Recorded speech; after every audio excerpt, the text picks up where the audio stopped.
Sumainyo ang Panginoon. At sumaiyo rin. Ang mabuting balita ng Panginoon ayon kay San Mateo. Papuri sa iyo, Panginoon. Nung panong iyon, si Jesus ay dinala ng Espiritu sa ilang upang tuksohin ang Diablo. Doon, 40 araw at 40 gabing nag-ayuno si Jesus at siya'y nagutom. Dumating ang manunukso at sinabi sa kanya, "Kung ikaw ang anak ng Diyos, gawin mong tinapay ang mga batong ito." Ngunit sumagot si Jesus, "Nasusulat, hindi lamang sa tinapay nabubuhay ang tao, kundi sa bawat salitang namumutawi sa bibig ng Diyos." Pagkatapos nito ay dinala siya ng Diablo sa taluktok ng templo sa banal na lunsod. "Kung ikaw ang anak ng Diyos," sabi sa kanya, "magpatihulog ka. Sapagkat nasusulat, ipagbibili niya sa kanyang mga anghel na ingatan ka, aalalayan ka nila upang hindi ka matisod sa bato." Sumagot si Jesus, "Nasusulat din naman, huwag mong subukin ang Panginoon mong Diyos." Pagkatapos, dinala rin siya ng Diablo sa isang napakataas na bundok. Mula roon ay ipinatanaw sa kanya ang lahat ng kaharian ng salibutan at ang kayamanan ng mga ito. At sinabi ng Diablo, "Ibibigay ko sa iyo ang lahat ng ito kung magpapatira pa ka at sasamba sa akin." Sumagot si Jesus, "Lumayas ka, Satanas, sapagkat nasusulat, ang iyong Diyos at Panginoon ang sasambahin mo. Siya lamang ang iyong paglilingkuran." At iniwan siya ng Diablo, dumating ang mga anghel, at naglingkod sa kanya. Ang mabuting balita na ating kaligtasan. Pinupuri ka namin, Panginoong Heso Kristo. Pagninilayan natin ngayon kung paano tayo tinutukso ni Satanas at kung paano natin ito mapaglalabanan. Pero makakatulong na, let us take note, Sabi sa Ebanghelyo, si Jesus ay dinala ng Espiritu Santo sa ilang para tuksuhin. Di ba kayo nagtatanong, bakit ganun? Ba't Holy Spirit pa ang nagdala kay Jesus? Sa ilang para tuksuhin ng Diablo. Di ba ang ating panalangin ay ilayo mo kami sa tukso? Di ba? And it is also worth noting na, alam nyo ba, na tinutukso tayo with the permission of the Lord. Kung babasahin ninyo yung aklat ni Job, nag-uusap si Satanas tsaka ang Diyos, sabi ni Satanas, kaya lang naman kayo sinusunod niyang si Job, masyado niyong pinagpapala. Isa-isa niyo kasi kayang tanggalin yung mga blessing ninyong binibigay kay Job. Tingnan ko lang kung hindi kayo isumpa ng Job na yan. Tapos sabi niya ng Diyos, sige, gawin mo sa kanya kung anong gusto mong gawin. Huwag mo lamang siyang papatayin. O di ba? So ano yung point?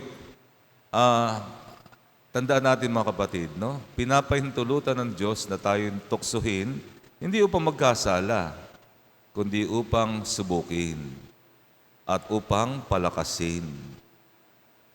Ang tukso ay hindi naman agad pagkakasala.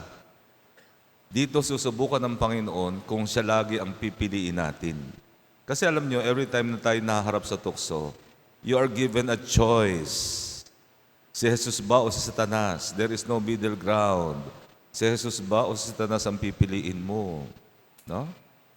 At tandaan natin mga kapatid, sabi nga ni St. Paul, God will never allow you to be tested beyond your capacity. Where temptation abounds, the grace of God abounds all the more. Lagi nating tatandaan kung paanong si Jesus ay dinala ng Espiritu Santo sa ilang para tuksuhin. Tandaan natin, hindi siya iniwan ng Holy Spirit. The Holy Spirit is with Him. Ganon din tayo. Maging sa harap ng tukso, hindi tayo nag-iisa. Kasama natin ang Espiritu ng Diyos. He will never abandon us. So what I'm telling you is, the grace of God abounds all the more. Nasa atin ang mga biyayang pantulong para paglabanan ang mga tuksong ito. But Only you can make the choice. Nobody else can make the choice. You alone. Kaya sa point na yan, na nagdidesisyon ka, wala ka naman pwedeng sisihing iba. Kahit sa Satanas, hindi mo pwedeng sisihin eh. Sabihin lang ni Satanas, bakit? Inalok lang naman kita eh. Ikaw naman ang nagpasya, tinanggap mo. Inaalok ko lang naman sa'yo, tinanggap mo. O, sino nagkasala? Di ikaw. Kaya nga mga kapatid, tayo lamang ang gumagawa ng pasya. Maganda ring maunawaan na may dalawang atake si Satanas sa atin. Ang una ay appeal to logic, appeal to reason. Yan yung kanyang yan yung kanyang atake kay Eva, no? Sabi na ni Satanas, kung kakainin mo ang bungang kahoy na ito, magiging tulad ka ng Diyos. Magkakaroon ka ng karunungan. Malalaman mo kung ano ang tama at mali. So it is like Satan is saying, you don't need God. You can be like God. O, di ba? Appeal to logic, appeal to reason. Diyan magaling si Satanas eh. Halimbawa, kaninang umaga, siguro nag-party ka kagabi, napagod ka, napuyat ka. Tapos hirap na hirap kang gumising, hirap na hirap kang bumangon. Sasabihin sa'yo ni Satanas, di ba pagod ka? Di ba napuyat ka? Kailangan mo ng pahinga. Magpahinga ka na lang. Matulog ka na lang. Sunday naman eh. Di ba Sunday, day of rest? O yun, di ka na magsisimba. Appeal to logic, appeal to reason. Reasonable naman talaga, di ba? You have the reason or you don't feel well. Huwag ka na magsimba. O sinong pinili mo, di ba? It is always a choice. You know, my dear brothers and sisters, no matter how simple, every choice is a choice between Jesus and Satan. Isa pang atake ni Satanas, appeal to sensual pleasure, no? At appeal to the senses. Yan. Halimbawa, yung prutas. Bagamat hindi naman binabanggit na mansanas, yung prutas, siyempre masarap.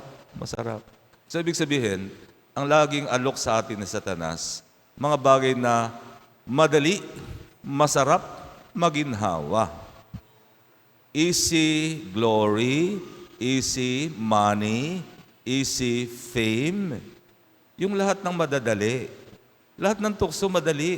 Gusto mong yumaman, ito, pirmahan mo lang, 40% na kagad sa'yo. Diba? Appeal sa madali, masarap, maginhawa. Yan ang dalawang atake.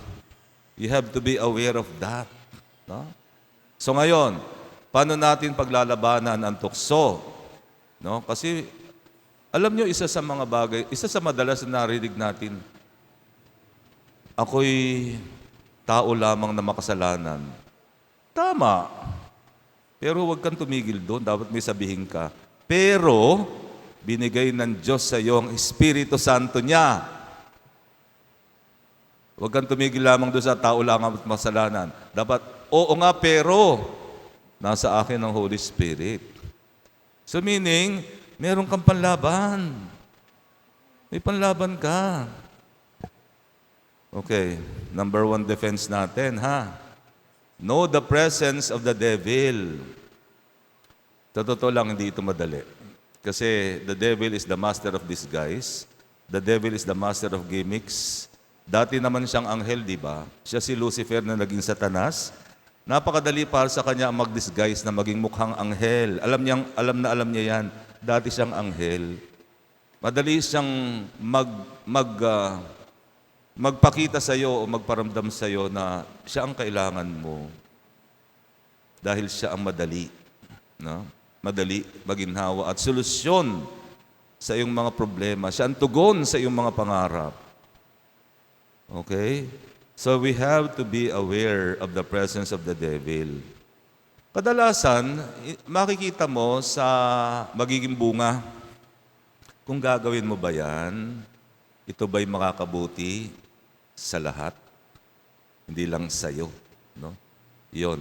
Ito ba'y magdadala ng kapayapaan o mag-aaway-away kayo o magkakahati-hati kayo?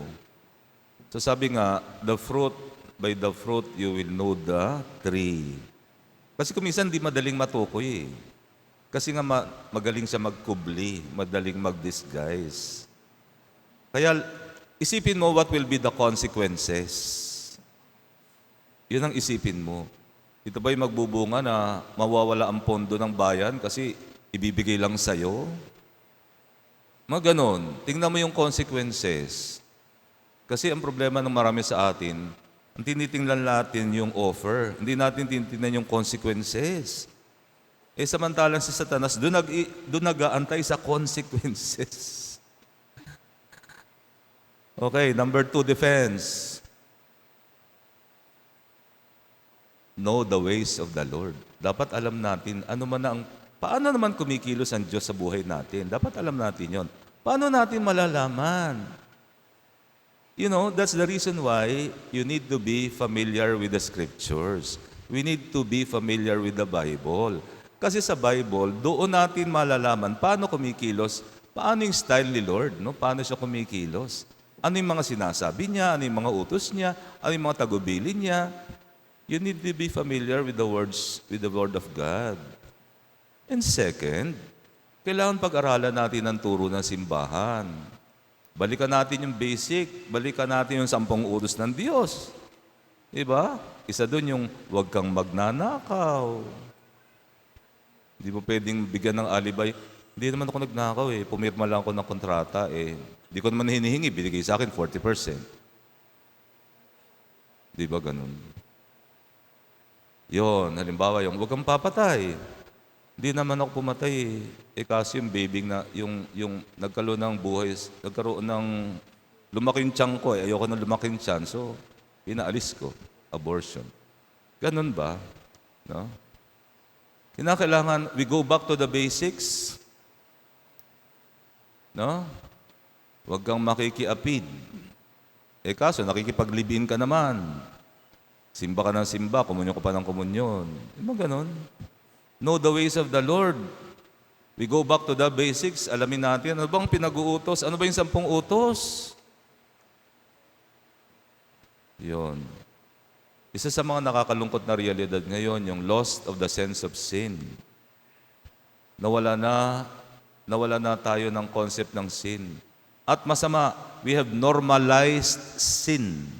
We have normalized pagnanakaw. Tinatawag na natin ito SOP. Di ba? Standard Operating Procedure. Sasabihin sa iyo, SOP naman yan. Ganyan naman lahat ng ginagawa ng kasama mo. Ganyan kayo lahat. SOP yan eh. Yan ang kalakaran. We have normalized sin. And that is the evil of society. We have normalized sin. Hindi na kailangan manukso ni Satanas eh. Kayo na mismo nagtutuksuhan eh. No? Yun ang problema. We have normalized sin. Pangatlong defense. You need to identify your weakness. Lahat tayo may kahinaan. Lahat. Kahinaan mo ba ay pera? Siyempre, you are in dire need of money, no? Pag nakakita ka ng pera, wala naman nakakakita eh. Wala naman nakakaalam. O di ba ikaw ang treasurer? O di ba kailangan mo? Di gamitin mo muna. Saka man lang bayaran. Kaso every time kumukuha ka, lumaki-lumaki, hindi mo na kayang bayaran. Ganon. Know your weakness. O baka naman sex. Yung bang hindi ka marunong magpigil sa panggigigil. Di ba? Andiyan kasama mo yung sekretary mo, ganda-gandang, sexy-sexy. Tapos yung asawa mo nasa ibang bansa. Sige lang, wala naman nakakaalam eh. Ganyan, di ba? Alamin mo yung kahinaan mo. No? Alamin mo. Kasi doon ka lagi aatakihin. Kaya doon mo rin babantayan yung sarili mo. No? Doon mo rin babantayin yung sarili mo. Pang-apat na depensa. Strengthen your power to say no. Alam niyo ba mga kapatid, sabi ko nga, The devil can only tempt us. The devil can only offer us. But we are the one to make the choice. Ang sagot lang naman dyan yes or no. Kaya nga we need to strengthen our capacity to say no. And then after that no, you have to go out. You have to leave. O siya ang itaboy mo. Halimbawa, you are being bribed. Kaya mo bang magsabi, no, I will not be a part of that. Tinutukso mo kung magnakaw. O mapapahiya na yun. Leave. Go out of my office. That is an insult to me. Di ba? You have to say no. Paano yan? Di ba? May naguhubad sa harap mo. Kayong dalawa lang. O paano yun? Kaya mo ba mag-no? Nag-no ka nga, hindi ka na umaalis, ano ka pa rin? Hindi ka titigilan ni Satanas. Alam ni Satanas, yan ang weakness mo eh. You have to say no and leave. So, paano natin napapalakas yung capacity to say no? Alam niyo ba kung paano? Isa sa, merong spiritual discipline na itinuturo ang mga director, spiritual director. And that is fasting. Tayo mga Katoliko, hindi tayo nagbibigay pahalaga sa fasting. Pero alam ba ninyo, fasting is a very effective spiritual discipline. It is a very effective way to strengthen your capacity to say no. Kasi di ba, kapag nagfa-fasting ka, kumakalam yung sikmura mo eh. Nagre-reklamo, nag-aalboroto. Sabihin nung sikmura mo, gutom na ako, kumain ka na. Yet, that will be the time to gain power of the will. Sabihin ng will mo, no, you will not eat until I tell you to. You are now under my command. You will not tell me what to do. I will tell you what to do. It is your will gaining control over your body. Ganon din ang dynamics sa craving for sex, craving for money, craving for authority, ganon. Same lang yung dynamics na yan. So you have to strengthen your capacity to say no. And the very effective and powerful spiritual exercise, fasting. And not to mention, fasting has many physical benefits, no? Kasi unang-una, it burns your fats and it cleanses your body from poisonous toxins. Kaya nga, huwag na kayo mag-antay pa sa simbahan na magbigay ng obligatory fasting kapag Ash Wednesday and Good Friday. Hindi ka naman pinagbabawalan ng simbahan. You can fast anytime, no? As long as your health will permit it, no? So yun, fasting. And the last is of course prayer. Prayer. Prayer, regular prayer. And prayer especially when you are facing temptation. Okay? And prayer used as discernment. No? Prayer to know what is the will of God. And how do you do that? Again, we go back to reading the scriptures. Mahaglaga, try to learn praying with the scriptures.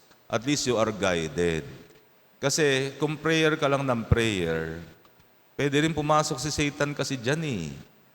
Maging sa prayer, kaya niyang pumasok. Kaya ka rin niyang i-mislead. Kaya even in prayer, we need guidance. We need to be guided. And reading the scripture or praying with the scripture will help you a lot. Kung ating babasahin ng mga kwento ng mga santo, marami sa kanila ay naging banal kasi they pray with the scriptures. Ang tawag nga nila doon, Lectio Divina. Praying with the scriptures. Yan ang prayer of the saints. Prayer may not be enough. Kita nyo, maraming tao, marami tayong kilala, tumanda ng kada dasal, hanggang ngayon, ang sama-sama pa rin ang ugali. Why? Kasi yung prayer niya hindi guided eh. Yung prayer niya, nakasentro lang sa sarili niya. Dapat kasi ang prayer natin nakasentro sa Diyos. Dapat kasi ang goal ng prayer natin is to seek the will of God. Madalas kasi yung prayer natin is to convince God to give what I am asking for. Diba? Yung prayer natin nagiging self-centered. Dapat prayer natin God-centered. Amen? O, ang dami na nating defenses, ha? Huwag nating sabihin na we are helpless. We're not. So, tayo na kayo. Ngayon ating ipahayag ang ating pananampalataya. Sumasampalataya ako Sa Diyos amang makapangyarihan sa lahat, na may gawa ng langit at lupa,